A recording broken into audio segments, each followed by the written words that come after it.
Okay, let's go. I can do this. Darling in France is good.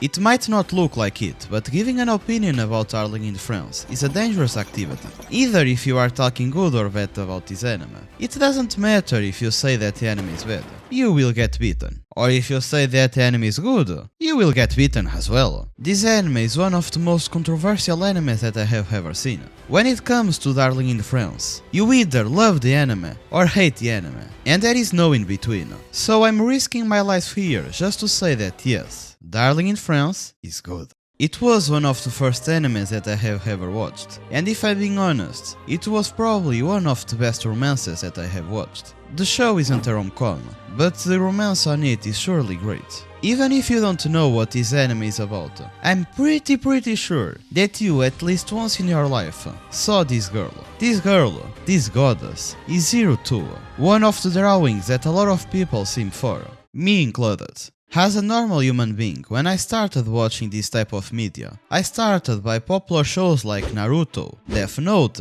and animes like that. But after a while, I decided to expand my horizons and try different shows. While I was in this adventure, I paired myself with Darling in France. And this is when I got to know this girl, and also when I got to hear her voice telling these blessed words.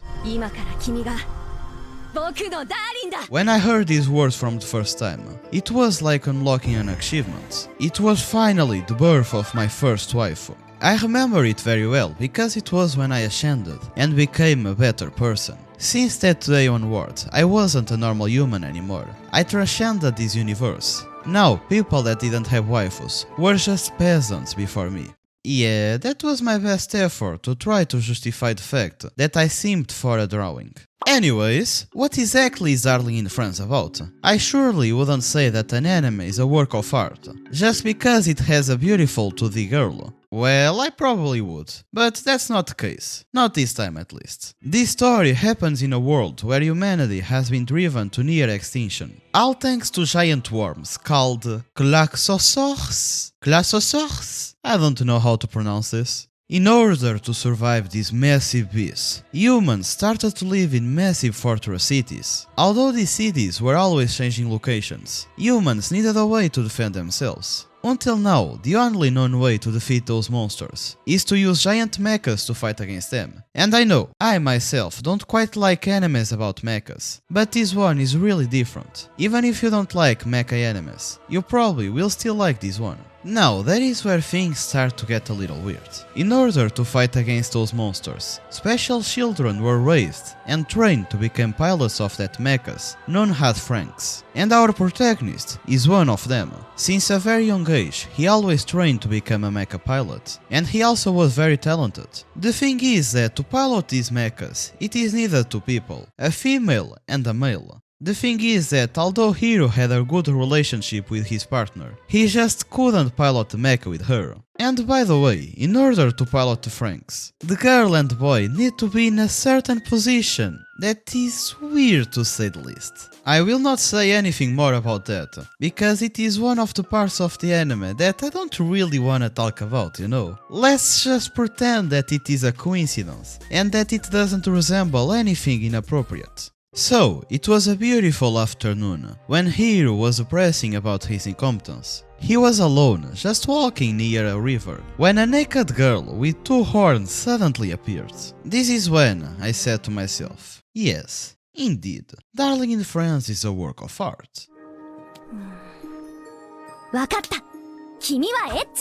Yeah, no, I mean, it surely was a good scene, but the anime has more to it than just a naked girl, trust me. This person just happens to be there too, also known as the infamous partner killer. And I also didn't understand why she was called like that, but after an extensive research, I found out that it was because she killed her partners. Yeah, I know, it was hard to find out. But although what you might think, it isn't because she's a psycho.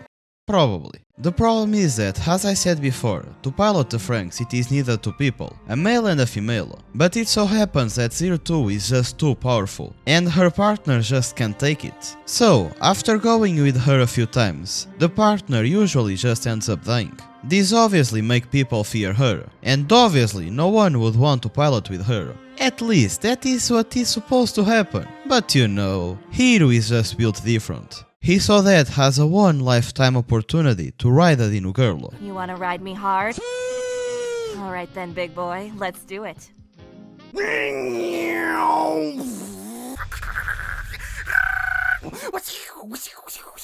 And I mean, who doesn't want to ride a Dino girl? After an attack to the city, and after Zero Two lost again his partner, she asked Hiro to be her new partner, and him eagerly accepted.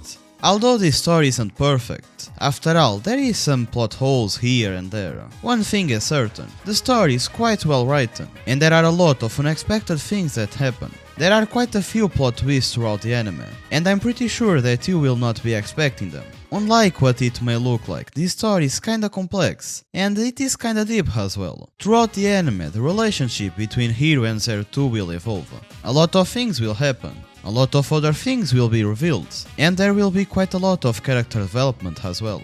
And another thing that this anime does very well is that the author of the story actually cares about the other characters. Even though Zero Two and Hiro are the main characters, there are a lot of other side characters, and you will get to know them. You will get to know what are their dreams, what are their goals, what they want, how is their personality. And that is kinda lit, not gonna lie. There are a lot of other animes where side characters just don't matter, but that isn't the case in here. Every character is important in the story. With all that being said, I need to address the elephant in the room, the ending of the anime. I obviously will not spoil what happened at the end, but I will say that it was unexpected, and I'm not saying it in a good way. Although I love the anime, I also didn't like the ending that much, because it was just weird. And I'm not the only one. A lot of people really hate the ending. But fear not, I have good news for you. Apparently, the ending of the manga is totally different, and it is also apparently good. I can't confirm it because I didn't read it, but if you want to, you can always try seeing it for yourself. Taking all these things in mind, I can say that yes, Darling in France is a copy of Evangelion. Just kidding. So, with all these things being considered, I can say that yes, Zero Two is the best girl, and Darling in France is a work of art.